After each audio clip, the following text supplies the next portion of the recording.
ধীরে ধীরে থলের বিড়াল বেরিয়ে আসছে এবং অনেক কিছুই আমাদের সামনে দৃশ্যমান হচ্ছে, আরও হবে। জামায়াতের আমির ডাক্তার শফিকুর রহমান সাহেব ভয়ঙ্কর একটি মন্তব্য করেছেন, একটা বিশেষ ইঙ্গিত দিয়েছেন তার বক্তব্যের মধ্য দিয়ে। বক্তব্যটি হচ্ছে, তিনি শনিবার চট্টগ্রামে একটি অনুষ্ঠান শেষে সাংবাদিকদের বিভিন্ন প্রশ্নের অ্যান্সার করতে গিয়ে একটা জায়গায় বলছেন যে জাতীয় সংসদ নির্বাচন এবং গণভোট যদি একই সঙ্গে একই দিনে অনুষ্ঠিত হয় তাহলে সেক্ষেত্রে নির্বাচনের জেনোসাইড হওয়ার আশঙ্কা রয়েছে। তার মানে কি? জেনোসাইড শব্দটা তিনি কেন ব্যবহার করলেন? জেনোসাইড বলতে কি বোঝায় সাধারণত? যে যদি ইচ্ছে করে একটি নির্দিষ্ট গোষ্ঠীর মানুষকে হত্যা করা হয় তাহলে সেটি জেনোসাইড। তিনি বলছেন নির্বাচনের জেনোসাইড। কি বোঝাতে চেয়েছেন তিনি? অর্থাৎ একই দিনে গণভোট এবং জাতীয় সংসদ নির্বাচন হলে এমন কোনো পরিস্থিতি দেশে তৈরি হবে যার মধ্য দিয়ে একটি অশুভ গোষ্ঠী দীর্ঘ সময়ের জন্য বাংলাদেশে চেপে বসবে, নির্বাচন আবারও বাংলাদেশ থেকে নির্বাসিত হবে। তিনি এই কথার ব্যাখ্যা করেননি যে একই দিনে গণভোট এবং নির্বাচন অনুষ্ঠিত হলে কি হতে পারে। একটা ভয়ঙ্কর অনিশ্চয়তার মধ্যে আমরা যাচ্ছি, বরাবরই বলে আসছি। এবং জামাত যে গণভোটের জন্য পাগল হয়ে গেছে, কেন এই পাগল হয়ে যাওয়া? জামাত কি ধরে নিয়েছে যে গণভোট অনুষ্ঠিত হলে সংস্কারের ইস্যুতে কিংবা পিআর পদ্ধতির ইস্যুতে হ্যাঁ জয়যুক্তই হবে? কিভাবে ধরে নিল তারা? এবং যদি না জয়যুক্ত হয় তাহলে সেক্ষেত্রে কি হবে? এগুলো আর কিছুই না। আমি প্রথম থেকে বলে আসছি, আপনাদের নিশ্চয়ই মনে থাকার কথা, যে শেষমেশ এই জামাতে ইসলামী কিংবা এনসিপি এমন একটা ভয়ঙ্কর পরিবেশ এখানে এদেশে সৃষ্টি করবে যখন বলা হবে যে নির্বাচনের পরিবেশ নেই। তার কারণ তারা বর্তমান সরকারের সময়টিকে বিলম্বিত করতে চায়, নির্বাচন বিলম্বিত করতে চায়। তার যথেষ্ট কারণ আছে। মূল কারণ হচ্ছে যত বেশি লেন্দি করা যায় নির্বাচনটিকে তত বেশি তারা ক্ষমতার যে চর্চা করছে, বিহাইন্ড দ্য স্ক্রিন তারাই দেশ চালাচ্ছে, সেটি তাদের জন্য সহজ হবে।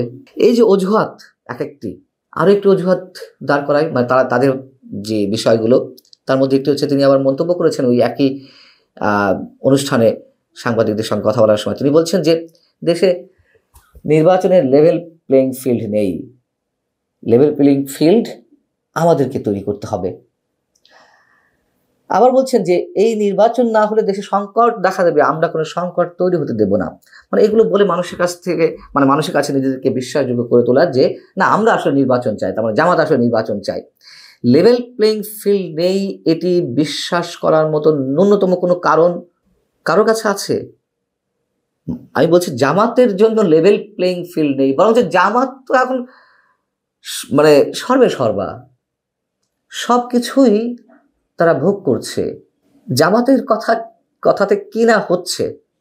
প্রশাসনের সব জায়গায় জামাতের একচ্ছত্র অধিপত্য। যা কিছু নিয়োগ হচ্ছে, যেখানে অদল বদল হচ্ছে, সব জামাতের পরামর্শ অনুযায়ী, আমরা জানি তো। এবং বিচার বিভাগীয় নানান ধরনের প্রভাব বিস্তারের ক্ষেত্রে জামাত বিএনপির চেয়ে এগিয়ে আছে। আর বিএনপি হচ্ছে মাথামোটা রাজনৈতিক দল এই মুহূর্তে। এই কথা বললে নিশ্চয়ই অস্বাভাবিক কিছু বলা হবে না, তার কারণ বিএনপি তার সমস্ত ধ্যান ধারণা সব কিছু কেন্দ্রীভূত করেছে নির্বাচনের দিকে।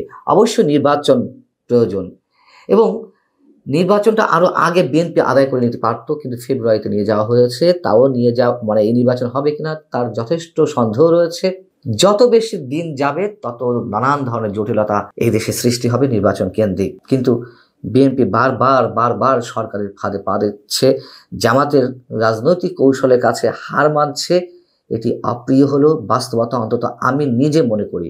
ডাক্তার শফিকুর রহমান ওই একই বক্তব্য দেওয়ার সময়, মানে তিনি যে কথা বলছেন সাংবাদিকদের সঙ্গে স্বাধীনতার বিষয়ে আরো একটি কথা বলেছেন, চরম আপত্তিকর, উদ্ভট সব মন্তব্য আমাদের সামনে হাজির করা হচ্ছে। তিনি বলছেন যে এদেশে বারবার সুযোগ এসেছে, সুযোগগুলো আমরা হেলাফেলা করেছি, সুযোগের উত্তম ব্যবহার যাদের করার কথা ছিল তারা সেটি না করে সুযোগের অপব্যবহার করেছে, যার কারণে এই অঞ্চলে দুইবার স্বাধীনতার আলো দেখা গেল, সেই আলো অনেকটা নিভু হয়ে গেছে বা নিভু হয়ে গেল। তিনি বলছেন দ্বিতীয় স্বাধীনতার আজ 54 বছর, এই দীর্ঘ পথ পরিক্রমায় একটা জাতির বহুদূর এগিয়ে যাওয়ার কথা ছিল 54 বছরে, আমরা জানি। কিন্তু তিনি যে শব্দটা উচ্চারণ করলেন, দ্বিতীয় স্বাধীনতা আমাদের কাছে একটাই, মুক্তির সংগ্রাম, মুক্তিযুদ্ধ আমাদের কাছে একটাই। হয়তো ইতিহাসের নানান বন্ধুর পথ নানান ত্যাগ তিতিক্ষা, নানান ধরনের সংগ্রামের মধ্য দিয়ে অবশেষে স্বাধীনতার সংগ্রাম। এটিকে দ্বিতীয় স্বাধীনতা বলা হচ্ছে কেন? 47-এ প্রথম স্বাধীনতা। হ্যাঁ, পাকিস্তান রাষ্ট্র যেমন না হলে বাংলাদেশের সৃষ্টি হতো না, এইসব কথার সঙ্গে আমি কোথাও দ্বিমত, কিন্তু আমি 71কে দ্বিতীয় স্বাধীনতা বলবো তার কোনো প্রশ্ন উঠতেই পারে না। যেমনটা 24-এর আন্দোলনকে বলা হচ্ছিল দ্বিতীয় স্বাধীনতা। স্বাধীনতা কয়টা? 47 স্বাধীনতা, 71 স্বাধীনতা 2 নম্বর, 3 নম্বর হচ্ছে 24 স্বাধীনতা। মানে সবকিছুকে গুলিয়ে ফেলে 71কে বারবার হালকা করে তোলা। তাহলে এতদিন যে বলা হলো 24 দ্বিতীয় স্বাধীনতা, এখন আবার বলা হচ্ছে যে 71কে দ্বিতীয় স্বাধীনতা।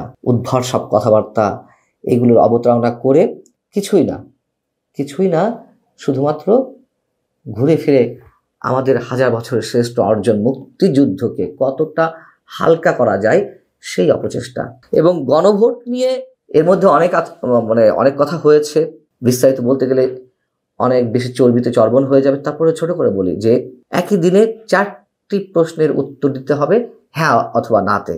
আপনারা জানেন নিশ্চয়ই, সেটা হচ্ছে যে নির্বাচনকালীন সময়ে তত্ত্বাবধায়ক সরকার, নির্বাচন কমিশন এবং অন্যান্য সাংবিধানিক প্রতিষ্ঠান জুলাই সনদে বর্ণিত প্রক্রিয়ার আলোকে গঠন করা হবে হ্যাঁ কিংবা না।